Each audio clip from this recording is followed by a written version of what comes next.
Hello guitar lovers of the internet, Ollie here once again, thanks for checking in.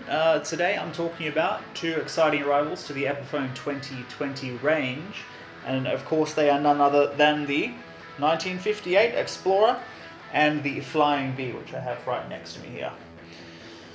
It's nice to welcome back these guitars into the range. So this is part of, their Inspired by Gibson range, which they've brought back. There's a lot of exciting new models that I've previously talked about. Last week was the lovely new Firebird. But this is really, really cool because, it's nice to have one of those iconic Gibson shapes that, we've known and loved since 1958. Well, not loved since 1958. We'll go into that in a moment. It's cool to have this on offer. So yeah, I mean, look, for what we're looking at, it's got the design specs that you're after, it's got the features that you're looking for, it's got the playability that you're looking for, so this is definitely one to look out for and, something to consider if you're looking at having in the collection.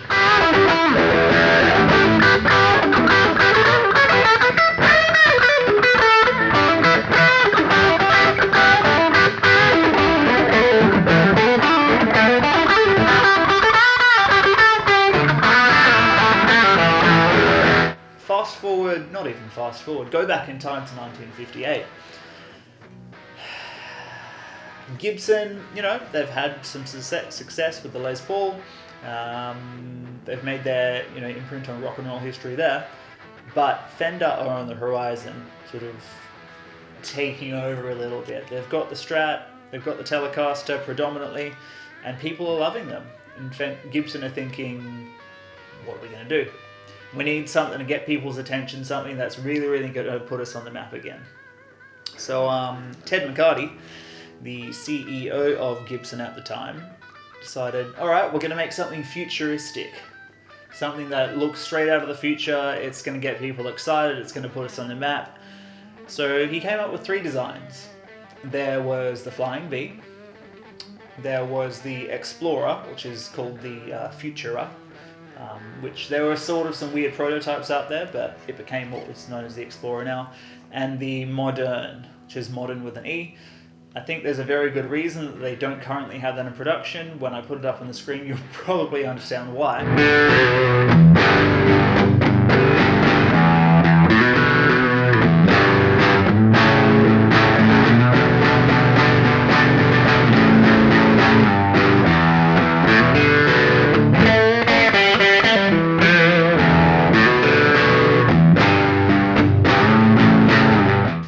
But in 1958, they came out with these two guitars, the Explorer and the Flying V.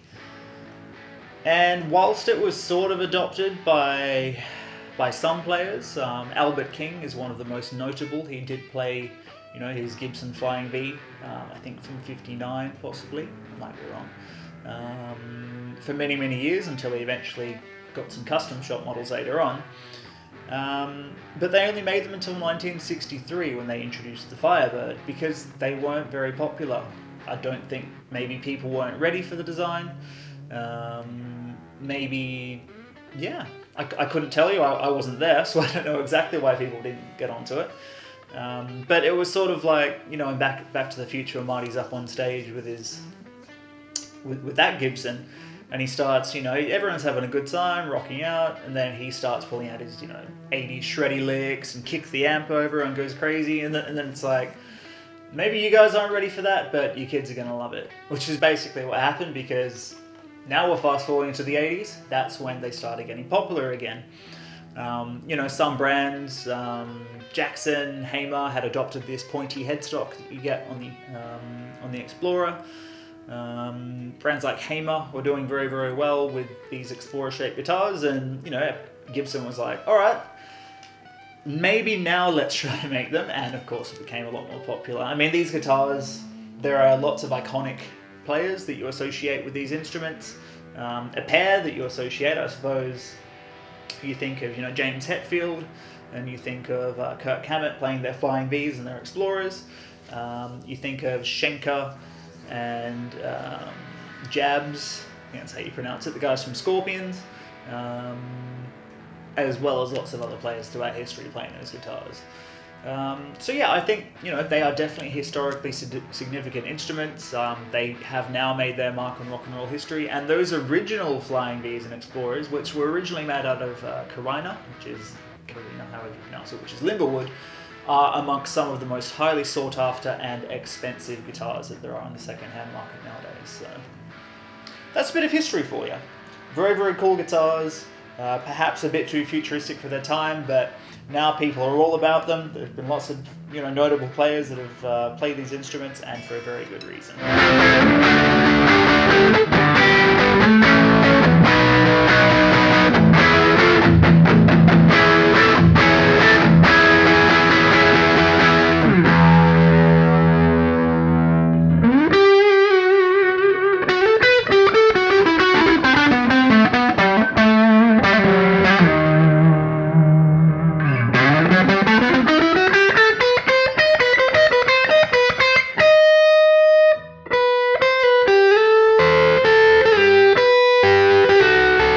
So diving into the specs, both of these guitars are quite similar. There are, I'd say, probably two key factors that give you a difference between the two. So yeah, both of them do have mahogany bodies and mahogany necks. Mahogany, of course, being one of the most widely used timbers in guitars, for a good reason. It's generally not too heavy, although I will say this Explorer, maybe because it's quite a long guitar, is a bit more heavy than the Flying V. But yeah, it's a great timber to use for guitars. Nice, earthy, boomy sound to it, nice and tight, which is of course complemented by these guys here. So these are Epiphone's Probucker pickups. They've been used for a long time on Epiphone guitars. They sound great. I don't really see a reason for them to change.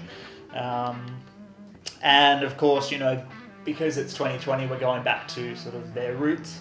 There's no push-pull, there's no, phase switching or anything like that to get single coil sounds. This is just straight up Gibson history in the affordable Epiphone price point.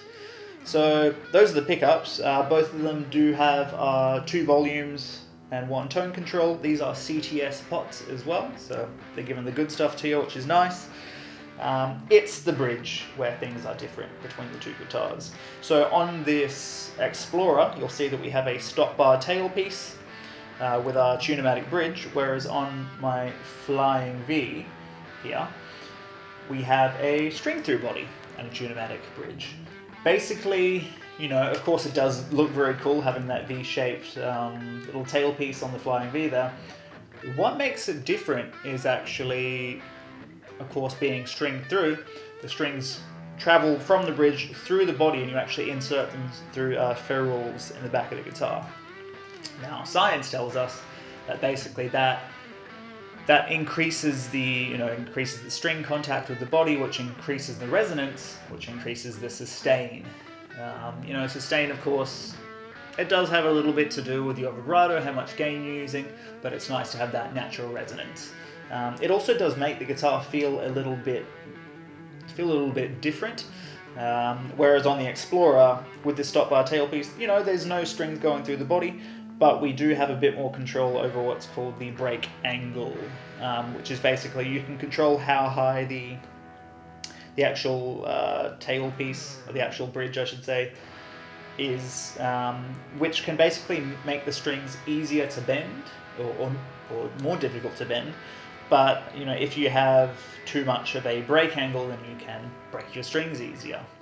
So yeah, that's a little setup thing. I think it comes down purely to taste, what you're looking for, what string gauge you're using. If you're a shreddy player, if you're a rock and roll player or a blues player, that's something for you to figure out. And that's that's the journey of us guitarists. We've all got different fingers, different ears. We all like different things.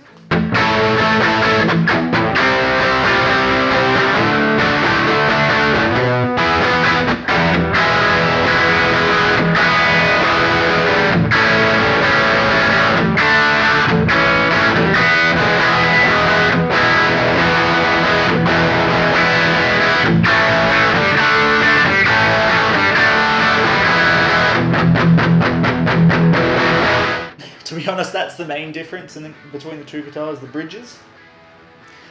Sitting down with the guitar, of course, you know, flying Vs, you sort of need to have them up, sort of like a classical guitar. So I think, you know, I couldn't really be bothered doing a demo of it standing up. That does influence, you know, how you play it, because you got the guitar at a different angle. It's probably a tiny bit further away, and then when you sit down and you play the Explorer, it sort of hugs your body a little bit more, which you could say, when I first picked it up compared to that, I was like, oh, it's a bit more of a shreddy sort of guitar. Like, I feel like I can play lead on it. But then I realized maybe that's because it's hugging my body. In terms of the neck profile, they're both gloss necks. The Epiphone website, both of them have slim taper necks. It specifically says that the Flying V has a C shape. Doesn't specify the shape on here, but to me it does feel a little bit slimmer, which perhaps has something to do with, I feel like it's more of a lead guitar. Whereas, you know, going back to that string through design, I feel like that the Flying V is a little bit more resonant, and I actually preferred it a little bit more for rhythms. So yeah, I mean, they both sound great, no doubt about that, but you know, make up your mind. To be honest, you should probably get both if you're looking at these guitars. They're sort of, historically, they come as a set, they look great together, oh my god, they look so nice. Only thing is, you're not going to have a good time keeping a gloss black guitar completely clean off for fingerprints and dust, but you know, that's something you sort of, you know, when you're getting into a guitar like this. Going to the front of the neck, so we've got 22 frets. They're not too skinny, but they're not huge. I don't have any problem with them. I'll tell you if I did, they feel great. I can't feel any sort of raised frets or anything, which is always, it's always a tick, it's always nice. Means we're not going to need to do any work once we get the brand new guitar. We've got an Indian Laurel fretboard, which of course isn't what they used for fretboards back in 1958, but the year is 2020 and rosewood is a bit more of a rarity nowadays, so you need to have a budget option. So yeah, 22 frets, Indian Laurel fretboard. I think it looks nice. Sometimes there's another manufacturer that uses Powferro. I think Powferro generally has a tendency to be a bit lighter.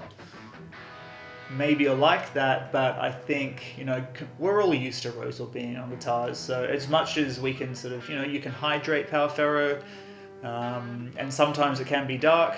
I think Laurel is actually my preference for fingerboards. I know Gretsch guitars use them as well on their Electromatic and Streamliner models.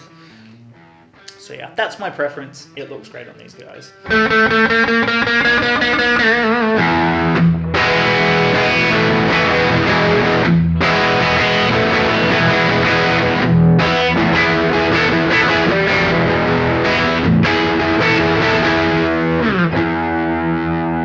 Both of them do have Graphtec Newbone XL, whatever it is, nuts.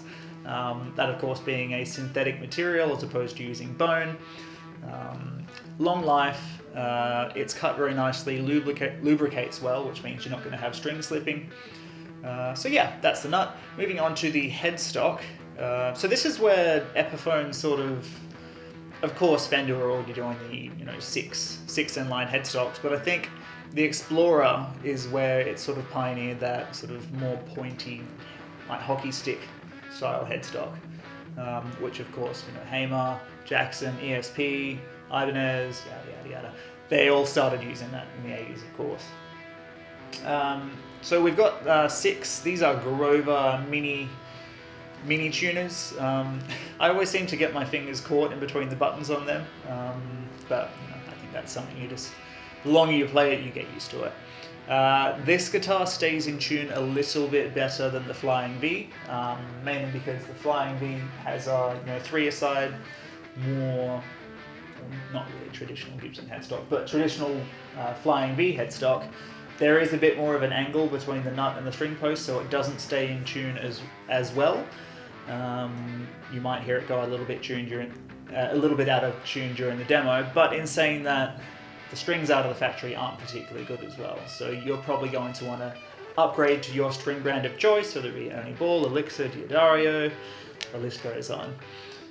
So yes, that's the Explorer headstock. When we go to the Flying V, that's where we've got, they are Epiphone tuners, they're more, you know, vintage Clousson design. you know, it suits that style of guitar. And what I do love is that it's sort of like an ornamental headstock design on the Flying V, which looks very, very nice. I think it pops, matches the classiness of the guitar. You know, we've got the chrome tailpiece for the bridge, and we've also got that chrome headstock there. So yeah, it's I wouldn't say it's silly to compare the two of these guitars because they are very, very different. Even though their specs are quite similar, I think the shape, of course, you know, we're guitarists, we love things that look cool, and of course we're going to want to have the entire collection. So I'm going to go ahead and say they're not better than another, they're different. There are those slight subtleties, it depends on what sort of player you are. The best thing you can do is get your hands around one, feel one, see what it sounds like, and, you know, discover something for yourself. Of course, that's a bit tricky if you're on the internet. Hopefully my sort of demo and recommendations will give you a better idea of what you're looking for. Again, from my personal experience of playing them, the Explorer, a bit more of a lead guitar, and the Flying V, a bit more of a rhythm guitar, but realistically you can do what you want and have fun with it, and yeah, they're cool guitars. Let me know what you think. Let me know if you had a good time watching this video, or hell, even what you'd like to see in future. This will be a two-part demo. So of course this is me talking about the guitar, and now if you want to, you can go and watch what they sound like. So yeah guys, thanks for checking in. This has been Ollie talking about the brand new for 2020 Inspired by Gibson Epiphone Explorer and Flying V in ebony. Thanks guys, I'll see you next time.